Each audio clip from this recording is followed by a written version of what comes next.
Tentar usar da palavra o Dr. Carlos Carreiras, Presidente da Câmara Municipal de Cascais. Muito bom dia a todos e a todas. Permitam-me que cumprimente, em especial, o Sr. Presidente do Fórum Empresarial da Economia do Mar, Dr. Bruno Bobone, também o Sr. Presidente da SAER, o Professor José Poças Esteves, o Dr. Miguel Marques, partner da PwC, e caro Fernando Ribeiro e Castro. Dizer-vos o seguinte: trazia uma intervenção preparada, mas para também economia processual e de tempo, vou tentar fazê-la de improviso. Acima de tudo, dar-vos, agradecer aqui a oportunidade ao Fórum Empresarial da Economia do Mar de realizar uma vez mais em Cascais, ao qual aderimos logo que fomos contactados, e dizer ao Dr. Bruno Bobone de que contará sempre aqui em Cascais com todo o nosso empenho, com toda a nossa determinação e apoio e facilitação e até, quem sabe, talvez de sediação também a partir aqui do nosso território, que a nós muito nos honraria, e estou certo que seria para nós um fator de reforço do nosso desenvolvimento. Aqui inspirados muito na figura que há pouco referiu o professor Hernani Lopes, que de facto, ao ter sido apresentado aqui o hipercluster do mar, desde logo tive a oportunidade de o contactar no sentido de reforçar aquilo que já vínhamos a fazer em Cascais, ligado ao mar, e que precisávamos de ter uma visão de conjunto. E é dizer aqui que o compromisso político da Câmara Municipal de Cascais e o meu, de facto, de considerar que o mar de Cascais, o mar de Portugal, é para nós um dos eixos estratégicos prioritários e naquele em que nós acreditamos que vamos fazer a nossa afirmação nos tempos conturbados, nos tempos exigentes, nos tempos intensos, porque sou um otimista, não gosto de falar em tempos difíceis que vivemos. Faz-nos muita confusão, de facto, estar todos os agentes do ponto de vista económico, político, social. Penso que é uma questão de mero bom senso o reconhecimento do quanto o mar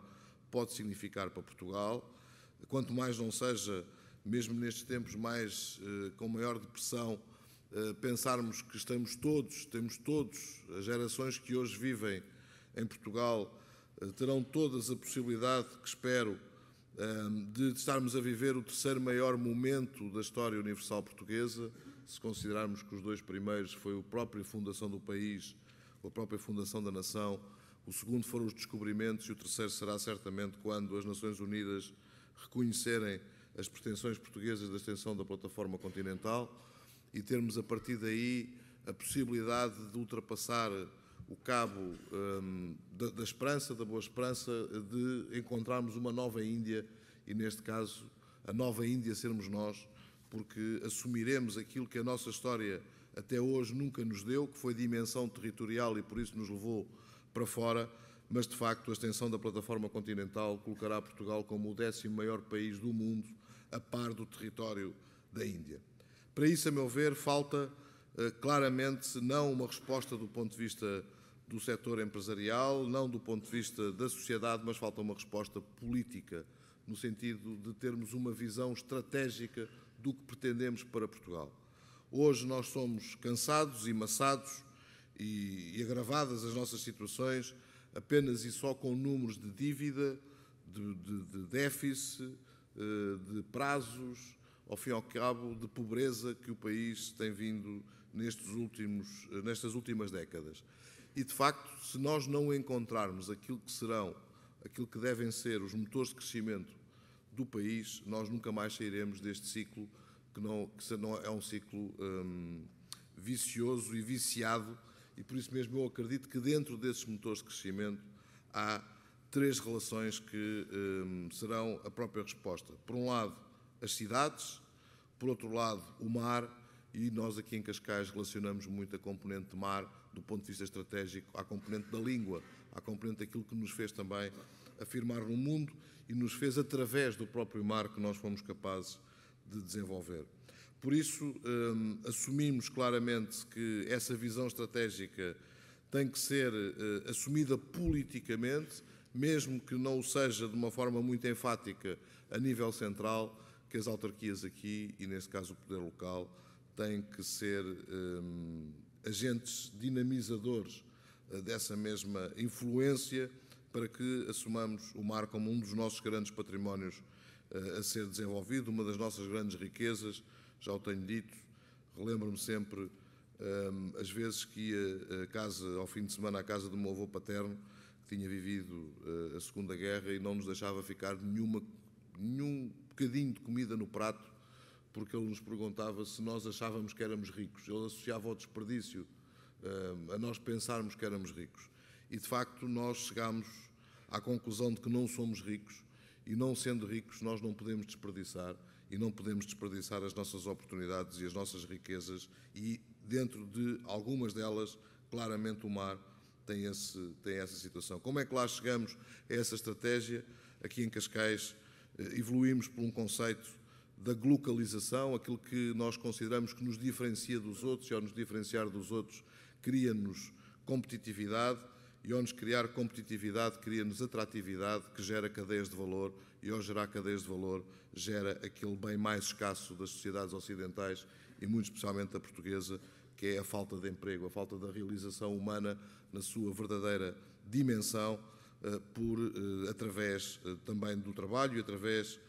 do emprego e da sua realização enquanto seres inteligentes que supostamente somos.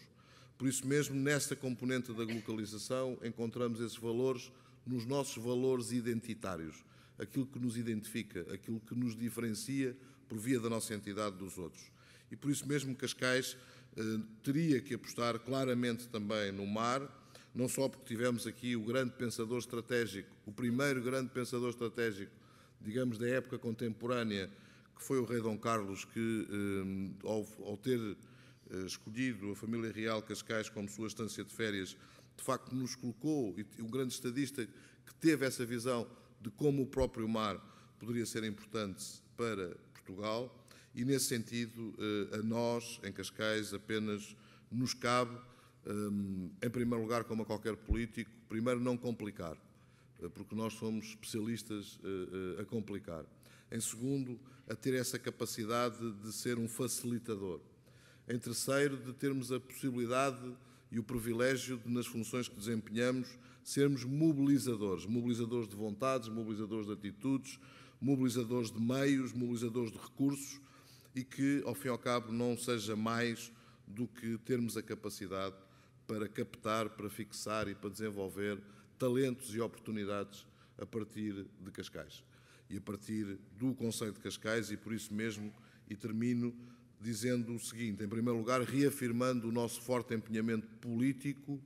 em considerar o mar de Cascais, o mar de Portugal, como um eixo estratégico fundamental para os próximos anos, para as próximas décadas. E, em segundo lugar, convidar todos que são e representam aquilo que de melhor há em Portugal nesta matéria, quer a nível do conhecimento,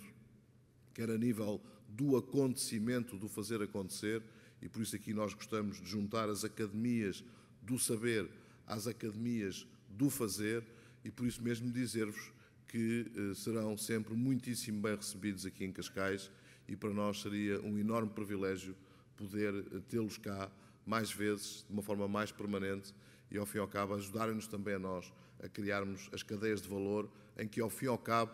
todos que estão nesta sala acreditamos que seja pela iniciativa de recuperarmos aquilo que, ao fim e ao cabo, também teve sempre na nossa identidade, que é o nosso mar. Muito obrigado a todos.